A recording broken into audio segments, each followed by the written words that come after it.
E aí, pessoal, esperando só dar um tempinho aí, o pessoal ser avisado, ser notificado que nós começamos para darmos início. Olha aí, 6, quando chegar em 10 nós começamos, beleza? Pronto, excelente. Bem, pessoal, como todo mundo foi avisado ao longo dessa semana inteira, nós vamos dar início hoje à Semana do Rei Leão. Basicamente o que vai ser isso? Eu vou pegar os personagens do Rei Leão e a partir dos dramas vividos daqueles personagens a gente vai destrinchar certas características que são muito importantes na nossa vida e que de certa forma todos nós temos, certo? Eu resolvi começar pela pior delas, né? A gente vai fazer uma gradação. Como vai ser ao longo dessa semana? A gente vai começar por essa, que é a inveja, e nós vamos fazer uma gradação até a principal virtude, que eu, pelo menos que eu vejo num dos personagens do filme. Eu resolvi começar pela inveja, por quê? Porque é o seguinte, a inveja é meio que um negócio assim comum do brasileiro, né? No sentido de que tem aquelas frases de caminhão: não me inveja, eu não sou rico, eu trabalho, a inveja das inimigas, aquela coisa toda que todo mundo vê acontecendo nas redes sociais, enfim. Então eu resolvi começar com ela, por quê? Porque a inveja ela é o mais dissimulado dos vícios, é o mais dissimulado dos defeitos. E é muito raro a pessoa se dizer invejosa. A pessoa pode se dizer tem ira, ela pode se dizer glutona, ela pode se dizer adepta da luxúria, enfim, de qualquer outra coisa, mas você se dizer invejoso é a coisa mais difícil do mundo. Do mundo. Eu praticamente nunca escutei de alguém falar assim de boca cheia, eu sou invejoso, né? Às vezes a gente até fala com uma certa risadagem da preguiça, cara, eu sou muito preguiçoso, não sei o quê, mas a inveja você não tem essa nota cômica. Né? Todo mundo entende imediatamente que inveja é uma coisa muito grave, é uma coisa vergonhosa e é uma coisa que você não deve ter. Então sempre quando a gente fala inveja, fala assim, a inveja do outro, o outro que faz, o outro que fala, a inveja que pode me atingir, mas raramente é a inveja partindo de você para outra pessoa. Então, baseado nisso, aliás, baseado não, pensando nisso, eu resolvi começar com o personagem invejoso da história do Rei Leão, que é exatamente Scar, certo? Porque muita gente entrando aí falando, pessoal, eu estou prestando atenção aqui, não estou prestando tanta atenção nos comentários, mas vão fazendo perguntas aí que ao final eu vou passar o dedo e aí a gente vai respondendo o que vocês forem perguntando, certo? Pois bem, Scar, ele é importante para nós por quê? E aqui uma pequena introdução, né? Por que é que eu resolvi usar um filme para falar dessa coisa? Um filme é uma coisa tão séria como a inveja e usar um filme que é tido como filme para crianças, enfim. Porque é o seguinte, minha gente, a literatura e a irmã dela, que é o cinema, a irmã moderna da literatura, ela existe para mostrar a gente as possibilidades de situações reais. Ou seja, um horizonte de possibilidades está lá mostrado, colocado de maneira que a gente pode perceber mais palpavelmente, entende? Então, por exemplo, você pega uma obra de ficção, uma literatura. O fato daquilo ser uma ficção não quer dizer que aquilo não tenha conexão com o mundo real, porque uma ficção ela é um conjunto de possibilidades humanas. Então, quando você pega um Dom Casmurro da vida, veja, você não é Bentinho, você não conhece Capitu, aquela personagem, ela nunca existiu propriamente. Mas aquele tipo humano, aquele drama humano, aquele tipo de comportamento, aquilo é uma possibilidade. Inclusive, eu estou até com a caneca aqui, com os olhos de cigano oblíquo e dissimulado. Por quê, Pedro? Para fazer inveja a vocês, inclusive. Para despertar a inveja. Mas aquele conjunto de possibilidades humanas ali, embora você não conheça aquelas pessoas, mas certamente você conhece pessoas reais, no mundo real, concreto, que elas guardam aquele conjunto de possibilidades, que elas atualizam aquilo num tipo de comportamento, que elas vivem uma determinada vida daquela maneira. Então, quando você é apresentado aquele personagem, que ele é colocado na sua frente, esmiuçado, os tipos de movimento psicológico, os tipos de atitude, as sensações são colocadas em palavras, a pessoa fica mais hábil para lidar com aquele sentimento ou com aquela situação. Então, quando você consegue descrever aquele conjunto de movimentos interiores, aquilo se desnuda à sua frente, entende? É como se você retirasse um véu da coisa. E aqui já tem um problema da inveja, que é o seguinte: como a inveja não é falada como inveja, ela não é tratada como inveja, ela não é relatada como inveja do indivíduo para si próprio, ela permanece sempre escondida. Então, às vezes, a pessoa está tendo atitudes de invejoso, está tendo sentimentos de invejoso, está tendo relacionamentos movidos pela inveja, mas se você disser que ele está com inveja, ele fica ofendido. Por que ele fica ofendido? Porque aquela palavra nunca entrou nele como uma possibilidade. A possibilidade da pessoa ser invejosa, isso nunca passou pela cabeça dela. Então, quando você joga essa possibilidade para ela, ela se quase ofendida. É como se você estivesse dando um tiro nela, é como se você estivesse xingando ela, quando na verdade você está descrevendo um conjunto de situações. Então, feita essa introdução, nós vamos direto ao tema da aula e à estrutura da aula que eu preparei para vocês hoje, beleza? Então, vamos partir do seguinte princípio. Veja, antes de falar da inveja, vamos falar da realidade, né? Cave onde você está. Veja só, minha gente. Uma coisa que é própria da realidade é a distribuição desigual dos bens. Todos os bens que existem, eles são distribuídos aos indivíduos, às coisas, às estruturas, aos continentes, aos mares, aos céus, de maneira desigual. Não existe um nivelamento de bens, e essa é a primeira coisa que a gente tem que entender, certo?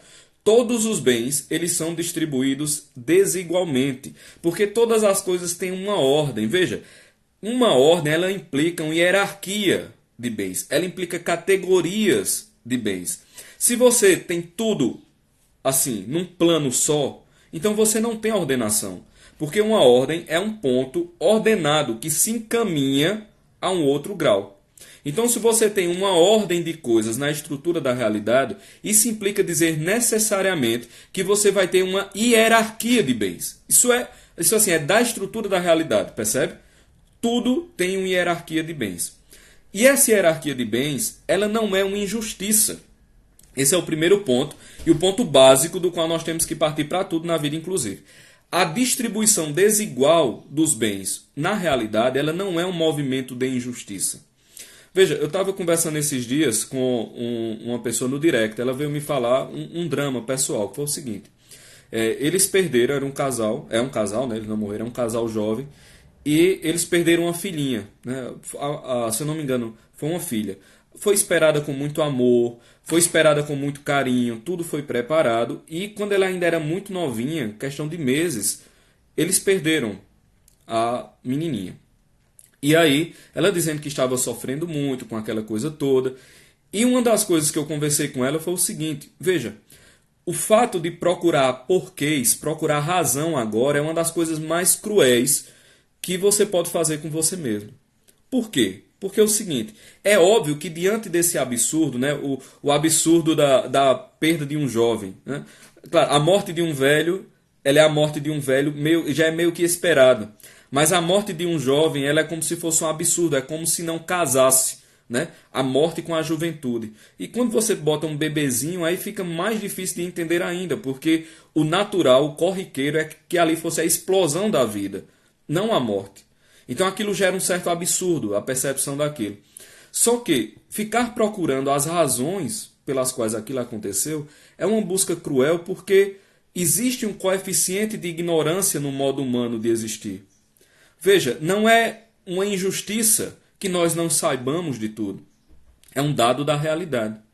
Então, assim, quando você procura o porquê, qual a razão de por que aquele bebezinho, na sua primavera da existência, ele pereceu, ele morreu, foi tomado. Por que isso aconteceu? Veja, esse é o tipo de resposta que provavelmente nós não teremos nesse mundo. Nós não teremos nesse mundo.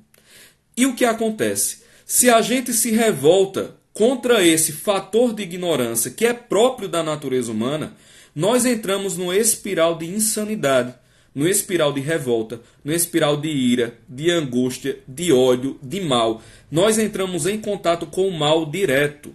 Por quê? Porque na revolta contra a realidade existe um coeficiente, um núcleo de mal. Não é que seja um mal, uma malícia, o desejo de saber. Não. É natural que você deseje saber. Mas também, do mesmo modo que é natural o desejo do conhecimento, tem que ter em mente que é natural a ignorância. E não é uma injustiça você não saber. É apenas um dado da realidade. Percebe? Então, esse coeficiente de ignorância não é uma injustiça, é um dado da realidade. A distribuição desigual dos bens não é um coeficiente de injustiça, mas é um dado da realidade. Então, primeira coisa que nós temos que pegar. Todos os bens são distribuídos sem equalidade. Todos os bens são distribuídos de maneira desigual e isso não é um mal. Problema. Que se os bens são distribuídos de maneira desigual, isso implica dizer que toda pessoa que existiu, que existe, que existirá, ela tem um déficit de bens. Por quê? Porque ninguém, minha gente, nenhum ser humano, ele atualiza em si mesmo todas as potências humanas. Ninguém é capaz de fazer isso. Veja, vamos partir do seguinte princípio, certo? Quando a gente diz assim, o homem foi à lua. Você já foi à lua, meu filho? Você já pisou na lua? Não, não pisou. Mas a gente diz que a humanidade chegou à lua. Por quê? Porque um homem conseguiu. Ou seja, se um indivíduo consegue, quer dizer que aquela capacidade está na espécie humana. Ele conseguiu realizar, mas ela existe em potência, ou seja, no campo das possibilidades. Ela é uma possibilidade humana. Tanto é uma possibilidade humana que um humano realizou, não é verdade? Porque tudo aquilo que é real é, por definição, possível. Porque se não fosse possível, não teria se realizado. Então, isso é um princípio básico. Então, partindo desse princípio, nós podemos dizer assim: é da natureza humana ser tão sábio quanto Salomão? É. Por quê? Porque Salomão foi. É da natureza humana ser tão humilde quanto São Francisco? É. Por quê? Porque São Francisco foi. É da natureza humana ser tão corajoso como o protagonista daquele filme Até o Último Homem? É. Por quê? Porque aquele cara conseguiu realizar aquilo na Segunda Guerra Mundial. Então veja, tudo isso é próprio, é um conjunto de possibilidades humanas. A pergunta é: você conhece alguém que é tão corajoso como aquele cara, que é tão sábio quanto Salomão, que é tão rico quanto Davi, quanto um Rockefeller, que é tão inteligente como Tesla? Eu estou dizendo Tesla porque Tesla era um cientista da época de Einstein, e uma vez um repórter perguntou a Einstein assim: Einstein, como é ser o homem mais inteligente do mundo? Ele fez: pergunta a Tesla. Daí vocês tiram, certo? Então, é possível, qual indivíduo ele é capaz de realizar em si todas as potências humanas? Nenhum. Ninguém toca tão bem quanto Beethoven, ao mesmo tempo é tão rico quanto Rockefeller, ao mesmo tempo é tão sábio quanto Salomão, ao mesmo tempo é tão corajoso como o soldado, que eu esqueci o nome, ao mesmo tempo é tão humilde como São Francisco. Ninguém realiza em si todo o conjunto das potencialidades humanas. Isso implica dizer que todos nós temos lacunas de bens. Ninguém tem todos os bens. Todo mundo tem lacunas de bens. Essa é a primeira coisa, certo? E aí nós entramos num outro ponto, que é o primeiro movimento que aparece no filme de Scar, de quem nós estamos falando hoje. Qual o primeiro movimento que aparece? Eu até coloquei aqui a fala. É o seguinte: logo depois que o príncipe Simba é mostrado à multidão dos súditos na savana, a cena corta e abre para Scar tentando comer um ratinho. Scar está meio numa caverna, uma coisa escura, que é muito importante, nós vamos falar depois, e ele tenta comer um ratinho. E sabe qual é a frase de Scar? É o seguinte: a vida não é justa, não é, meu amiguinho? Enquanto alguns nascem para o banquete, outros passam a vida nas trevas, implorando por migalhas. O que é esse primeiro movimento interior do personagem Scar? É a revolta contra a estrutura da realidade. Ele revolta-se contra a realidade. O mundo não é justo, não é, meu amiguinho? Enquanto uns nascem, contudo os outros estão nas sombras, tendo as migalhas. Qual é o problema disso, minha gente? Ele não estava nas sombras atrás de migalhas, ele era o irmão do rei. Vocês estão entendendo isso? Ele era o irmão do rei. Mas, como ele não tinha a posse daquele bem específico, ele se via como o mais miserável dos homens, ou dos leões, no caso. Por quê? Porque ele não tinha um bem específico que ele almejava. Então, o fato de Simba ser o primogênito de Mufasa era uma prova de que a vida inteira era injusta. Essa frase dele é muito importante, porque todos os males nossos, eles começam de uma revolta à realidade. É a chamada revolta gnóstica. Uma revolta contra a estrutura da realidade, né? E qual é o antídoto para isso? É a humildade. Na verdade, a humildade nada mais é do que uma clareza que o indivíduo tem com relação à realidade. Isso é a humildade, certo? Nós vamos falar mais para frente. Então, esse é o primeiro movimento do personagem. É um ódio à realidade. Guardaram esse ponto? visto que as coisas na ordem natural são desiguais, visto que nenhum de nós tem todos os bens em si mesmo, e nenhum de nós tem todos os bens em si mesmo de verdade, visto que existem essas lacunas, então nós vamos para uma outra característica humana, que é o seguinte, a vontade. Veja, a nossa vontade, ela se dirige para o bem. É isso que a nossa vontade faz. A nossa vontade, ela se dirige para o bem, assim como a inteligência se dirige para a verdade. Se a nossa vontade, ela se dirige para o bem, o que vocês acham que acontece com a nossa vontade quando ela está diante do mal? O que vocês acham que acontece? Ela foge do mal. Então a nossa vontade, ela se dirige para o bem, e a nossa vontade também, por antítese, ela foge do mal. Ora, me diga uma coisa, a tristeza, ela é um bem ou ela é um mal? A tristeza, ela é um mal. Beleza? Vocês concordam com isso? A tristeza, ela é um mal. Então, se a tristeza é um mal, o que é que a nossa vontade vai fazer com relação à tristeza? Vai fugir da tristeza. É isso que a nossa vontade vai fazer. Ela vai fugir da tristeza, ela vai tentar eliminar a tristeza. Por quê? Porque se a vontade se inclina ao bem, a vontade foge do mal. Esse é um movimento básico também dos movimentos interiores humanos. Todo mundo é assim, certo? E Pedro, por que é que você está falando isso? Porque a definição da inveja é o seguinte: a inveja é uma tristeza pelo bem alheio. A inveja não é uma cobiça, a inveja não é uma raiva, a raiva ela é filha da inveja. A inveja tem 5 filhas, certo? Nós vamos ver depois. A raiva ela é uma filha da inveja. A inveja, de verdade, ela é uma tristeza. A pessoa se sente triste ao contemplar o bem alheio. Tanto que a palavra inveja vem da raiz de ver, videre, de enxergar. Ou seja, você vê o bem alheio e isso lhe causa uma tristeza. Essa é a inveja. A inveja é uma tristeza do bem. Ora, se a minha vontade se inclina ao bem, se a minha vontade foge do mal, se a tristeza é um mal, o que é que eu vou fazer quando eu me entristecer pelo bem do outro? Eu vou fugir do bem do outro. Eu vou tentar eliminar o bem do outro. Por quê? Porque aquilo me causa uma tristeza, e a tristeza é um mal, e o meu movimento diante do mal é fugir dele.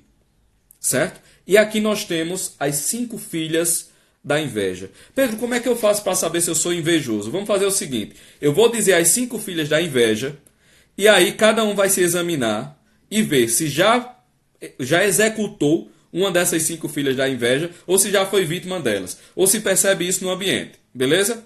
Pois bora lá. Primeira filha da inveja, né? A primeira filha da inveja é a murmuração. Por quê, minha gente?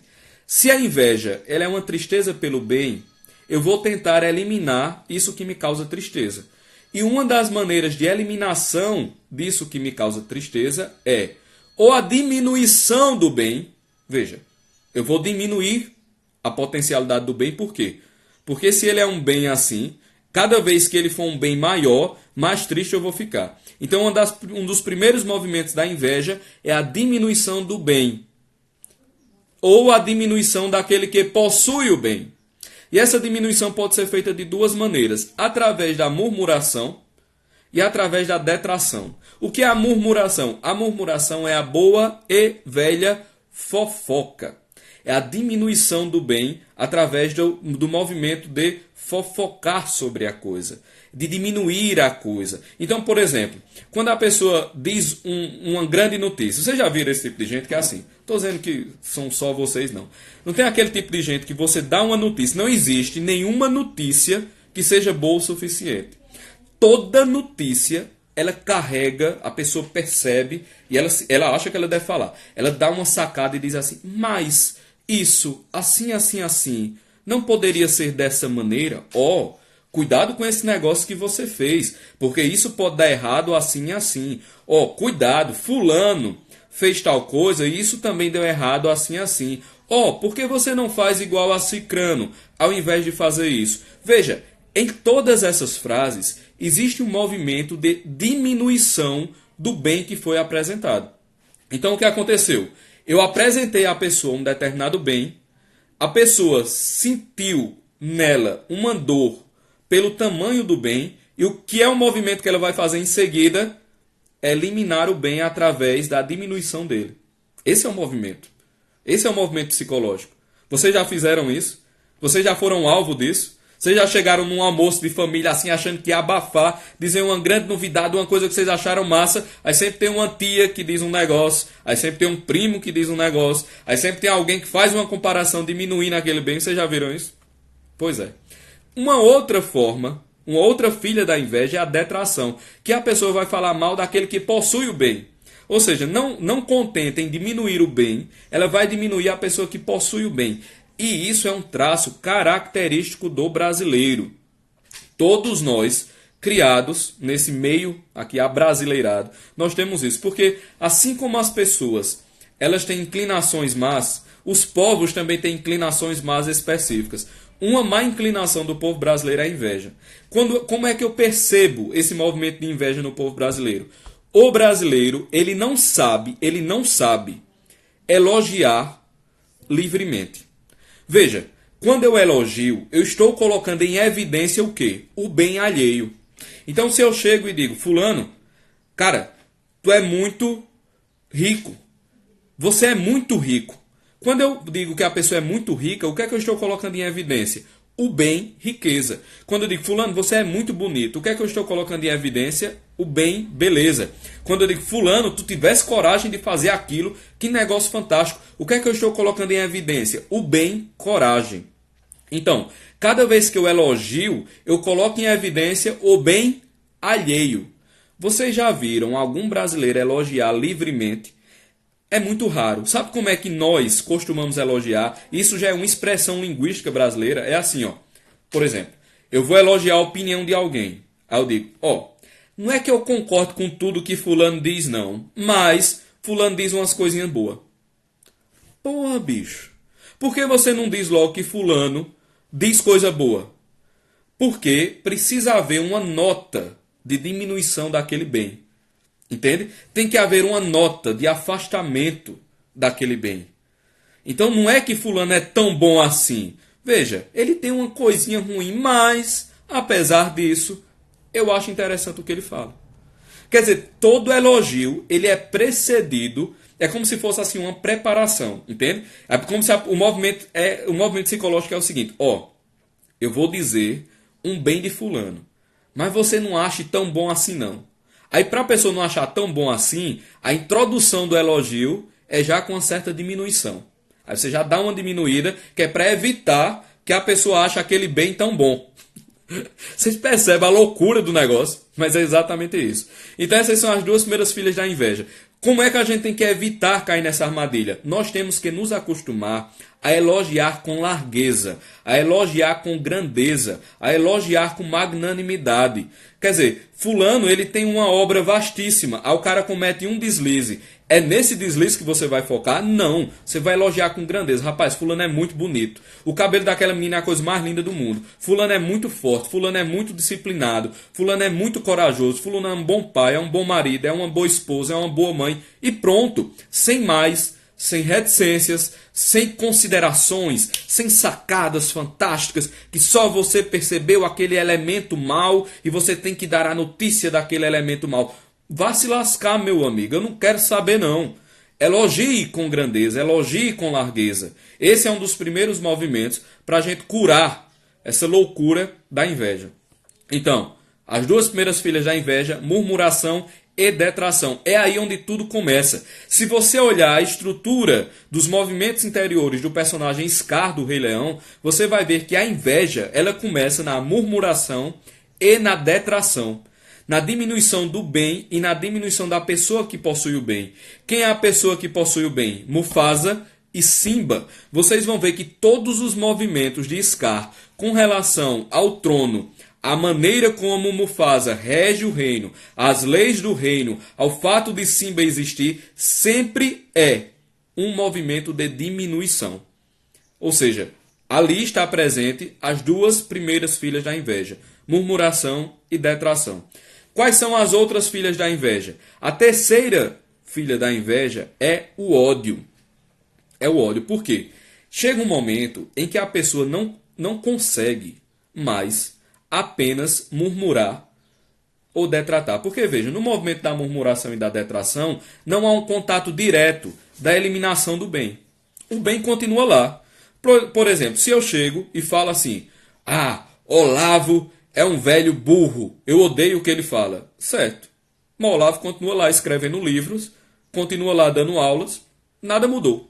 Então, assim, o movimento da murmuração e da detração, ele pode causar males efetivos, é óbvio que pode. Mas tem um momento dele em que ele não causa uma mudança no objeto que eu estou murmurando ou que eu estou detratando. A pessoa lá, o bem dela não fica menor por conta disso. Mas chega um ponto que o bem ele me causa tanta tristeza, que eu não aguento só fugir dele, eu tenho que eliminá-lo. É o ponto do ódio. A inveja ela leva ao ódio. O ódio é a terceira filha da inveja. A pessoa começa a odiar o bem e odiar o portador do bem. E o que é que você vai fazer a partir disso? Você vai querer eliminá-lo de toda maneira. É isso que mostra também o filme quando passa da fase da murmuração, da detração, até o momento em que Scar chega no covil das hienas e diz: Mufasa tem que morrer. Ele tem que morrer. Você tem que eliminar a pessoa de toda maneira. Por quê? Porque a existência da pessoa, a existência do bem, lhe causa uma dor tão profunda que lhe enlouquece. Você não consegue ficar observando. Veja, a inveja que eu disse, não é o de ver. Você não consegue ver aquele bem sem aquilo lhe causar uma dor terrível. Então você começa a odiar aquela pessoa porque a existência daquela pessoa, a existência daquele bem lhe faz mal, lhe causa uma tristeza que você não consegue suportar mais. E então você passa ao ódio. Por que as pessoas matam, Pedro? Por inveja. Porque o bem do outro causa uma tristeza que a pessoa não consegue suportar mais. Ela tem que matá-lo. Ela tem que eliminar o bem. Ela vai eliminar o bem de alguma maneira, certo? Isso é muito grave. Isso é absurdamente grave. Muitos assassinatos são causados por inveja, de verdade. Mas, Pedro, e esse bem? Esse bem, ele é só assim, eu invejo um desconhecido? Não. Todo bem, ele pode ser invejável até o nível do ódio. Até o nível do ódio homicida. Até o nível do assassinato. Inclusive entre pais e filhos. Qual é o primeiro assassinato da história? Caim mata Abel. Por quê? Porque a amizade de Abel com Deus enlouquecia Caim. Ele via a amizade de Abel com Deus e aquele bem o enlouquecia, o entristecia de tal maneira que ele teve que eliminar o portador do bem, porque ele não suportava mais. Então, qualquer bem, veja, isso pode ser riqueza. Isso pode ser uma pessoa, isso pode ser um traço físico que você não possui, isso pode ser uma inteligência, isso pode ser a juventude. Eu já vi, aqui eu vou dar um exemplo, que é aquela velha história, né? Eu não vi porque me disseram, eu vi porque meus olhos viram. Eu conheci uma pessoa belíssima, linda, a menina era linda, e a mãe dela claramente invejava a beleza e a juventude da filha. Assim, mas era óbvio. Qualquer pessoa que visse de fora com um pouquinho mais de sensibilidade percebia a inveja. Percebia claramente. Veja, não havia uma roupa que a filha colocasse que estivesse boa o suficiente. Não havia uma maquiagem que estivesse boa o suficiente. Não havia uma pessoa que ela saísse que fosse boa o suficiente. Não havia uma atitude que fosse boa o suficiente. Não havia nada que fosse bom o suficiente. Todas as ações, seja espirituais, seja de tipo de personalidade, seja física, de roupa, nada era bom o suficiente. E você via, eu não estou mentindo, certo? Eu estou dizendo que eu vi. Você via no olhar dela aquele desejo, ela olhava aquele bem, ela olhava aquela juventude, ela olhava aquele vigor, ela olhava aquela expansão, aquela alegria, e você via que aquilo fazia mal a ela. Ela invejava a juventude da filha, entende? Então, essa mãe, ela pode passar da murmuração como ela estava, a detração como ela estava, até a terceira filha da inveja, que é o ódio. Podia tranquilamente. Isso vale de mãe para filha, isso vale de filho para mãe, isso vale entre irmãos, como eu citei o exemplo aqui de Caim e Abel. O pau que mais tem é inveja entre irmãos. E essa inveja pode chegar ao ódio homicida, como foi o caso de Caim e Abel.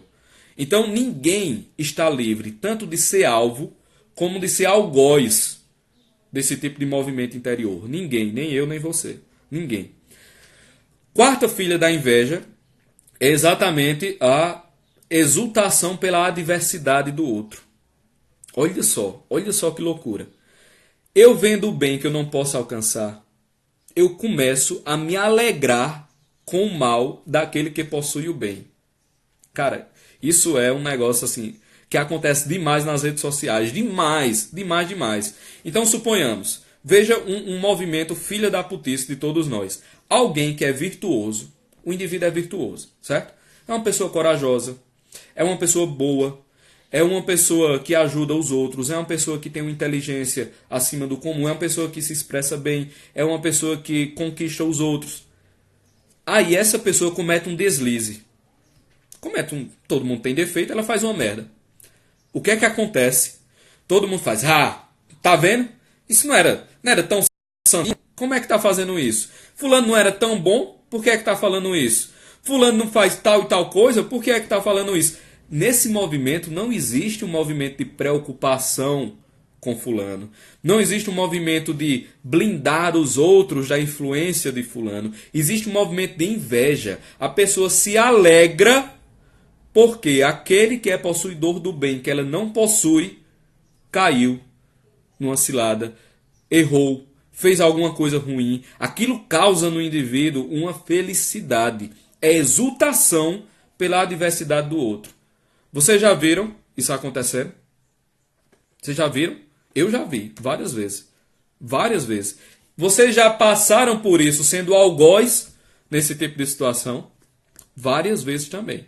Na verdade, eu garanto que sim. Porque esse é um movimento humano, demasiado humano. A exultação pela adversidade.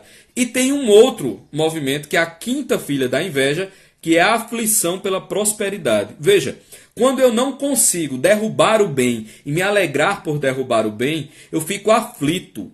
A existência da pessoa, a existência do bem me torna... Eu fico louco, ensandecido, porque aquele bem ainda não foi destruído, porque aquele carro ainda pertence à pessoa, porque aquele emprego ainda é dela. Aquilo me deixa louco, louco. Eu tenho aflição pela prosperidade. Eu vi isso acontecendo várias vezes. Você pega, por exemplo, Ítalo Marcílio mesmo. O cara tá lá falando sua mensagem para mais de 800 mil pessoas. Aí ele fala um negócio errado, todo mundo cai de pau em cima. Tá vendo? De que adianta? É como se fosse assim, de que adianta fazer tanto bem se ele fez esse mal? E aí, depois de você dizer isso, ele aumenta 30 mil seguidores, o cara fica louco, bicho. O cara fica louco, porque ele subiu 20, 30, 40, 50 mil seguidores. A pessoa não consegue se controlar. A pessoa não consegue ficar bem com a alegria do outro, de maneira alguma. É isso que acontece. Ele não consegue ver. Quando é que a gente percebe esse movimento muito claro no personagem Scar? Logo no começo também. O que é que está acontecendo no começo do filme? Você tem todos os animais da savana indo lá levantar Simba. Aliás, levantar não, né? Rafiki vai levantar Simba e todos vão ver a grandeza dele ser o primogênito do rei. Mufasa sequer aparece lá. Por que ele não aparece? Porque ele não aguenta ver o bem. O bem alheio lhe traz aflição. Por isso ele diz aquela fala, o mundo é injusto, não é, meu amiguinho? E qual é um dos problemas também, voltando ao ponto de achar o mundo injusto? E aqui é uma coisa que eu sempre digo. Todo mundo que acha que é vítima de injustiça é muito perigoso. Sabe por quê? Porque ele se acha no direito de fazer justiça. Então a pessoa vai lá, ela destrói o outro, ela destrói o bem, ela fofoca, ela faz as coisas, mas ela faz com a capa de virtude. Porque ela não consegue assumir que é a invejosa. Então ela faz com aquela capa de virtude, sabe? Dizer assim, eu tenho que afastar as pessoas dessa influência. Eu tenho que revelar aos outros que essa pessoa não é tão boa quanto ela acha que é. Às vezes é verdade, às vezes você precisa avisar que o outro não é o que ele diz que é porque ele está mentindo. Num caso grave, é possível. Mas 90% dos casos não é isso que acontece. Não é isso de maneira alguma. Então nós temos que barrar esses movimentos na gente, certo? Ao final, né, você vê, todos os artifícios são utilizados para que o bem seja destruído. Mufasa é morto, o filho é colocado para fora. E tem uma coisa importantíssima também nisso tudo, é que o seguinte, e aqui já caminhando para o final, é que o vício da inveja, ele é um vício conexo a qual outro? A vanglória. Ele é um vício conexo à vaidade. Ele é um vício conexo à soberba. Então, quanto maior for o desejo de glória, maior vai ser a inveja pelos bens que não possui. Nós, por nos acharmos merecedores de certos bens, ou desejosos de certos bens, a gente se lança à inveja porque a gente acha que nós deveríamos ter dignidade de ter aquele certo bem. Então, qual é? Veja, se todos nós temos isso, todos nós temos a vaidade, a vanglória em nós, então qual é um dos primeiros movimentos para matar a inveja? É o cara parar, centrar e dizer assim: não existe problema algum em fulano ser melhor do que eu. Não existe problema algum em fulano ter mais do que eu. Por quê? Você dizendo isso, você mata o movimento inicial, que é essa revolta gnóstica contra a realidade. Que é essa revolta gnóstica contra a realidade do mundo, contra a concretude da existência. Então esse é o primeiro movimento. Como é o nome disso? É humildade. É perceber-se no seu lugar e admirar o bem que o outro possui. Então é eu ver alguém que tem uma riqueza maior e dizer assim, pô, graças a Deus que fulano tem essa riqueza. Né? E aqui nós entramos no outro ponto, que é o seguinte: qual é o limite? E foi até uma amiga minha que me falou no direct. Qual é o limite entre admiração e inveja? Porque em ambas as coisas, você tem um movimento de olhar o bem alheio. Tanto na admiração você mira, né? Você olha um bem alheio. E na inveja você também olha um bem alheio. Então se você pegar por esse ponto, os dois são muito parecidos. Mas a admiração, quando você admira alguém, aquilo não lhe causa tristeza. A admiração do bem lhe causa alegria. Então veja, qual a diferença entre um professor virtuoso, por exemplo, e um professor não virtuoso? É que um professor virtuoso, ao ver o desempenho superior do aluno, ele se alegra com aquilo, faz, porra, que coisa fantástica, velho. Eu ensinei esse cara e hoje esse cara tá aí ensinando mais pessoas, fazendo mais coisas. Que negócio formidável. É o professor de música que depois de 2 anos ensinando a um aluno, ele vê o aluno tocando, desenvolvendo escalas difíceis, tirando peças difíceis, e você olha e fala, meu Deus do céu, eu ensinei esse cara, ele não estava conseguindo fazer um Mi maior, e hoje ele está tocando a Ernesto Nazaré, hoje ele está tocando Beethoven, que coisa fantástica, ele está tocando melhor do que eu. Isso é admiração. A observância do bem não lhe gera tristeza. A inveja não. A observância do bem gera tristeza. É aquele professor que quando vê o aluno ficando maior do que ele, diz assim, eita, ele vai roubar meus outros alunos.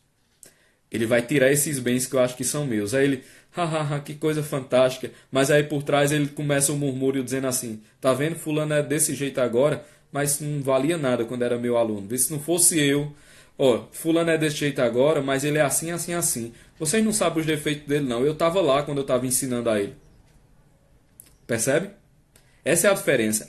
Quando você admira alguém, aquilo lhe leva a imitar o bem. Aquilo lhe leva a subir na ordem dos bens. Ou seja, você não possui aquele bem, você está aqui, o bem está aqui. Você não possui aquele bem, você o admira. Então você, sem destruí-lo, você tenta se elevar até ele. Isso é admiração. A inveja, ela causa tristeza e lhe leva à destruição do bem. E é isso aí, pessoal. Nós já falamos demais, certo? Estão me perguntando aqui que a live está travando. Realmente eu não estou percebendo isso, que eu estava muito concentrado. Mas ficamos por aqui, certo? A live vai ficar 24 horas. O que é que eu quero de vocês? Eu quero que vocês façam o seguinte. Vocês printem essa live, certo? Marquem, espalhem para mais pessoas, porque para as pessoas virem e passarem essa semana conosco. Então, se você achou que essa live foi boa, se você achou que essa live muitas pessoas deveriam ver, mande aí por direct. Como eu disse, dê um print, marque os outros, certo? Para que mais pessoas vejam. Amanhã, qual vai ser a live de amanhã? A live de amanhã vai ser sobre a gula e a preguiça. Vai ser gula e preguiça. Então, se a live de hoje foi boa, fiquem preparados que amanhã vai ser melhor ainda. Eu estou fazendo um negócio fantástico para vocês, beleza? Então, printem, marquem as pessoas, certo? Dê um print bom, pelo amor de Deus. Deu aqui, ó, certo? Um print bacana. Mandem, marquem. E é isso aí, certo, pessoal? Até amanhã às 12h15. Não se esqueçam, 12h15, compromisso marcado. Beleza? E é isto. Abração. Valeu.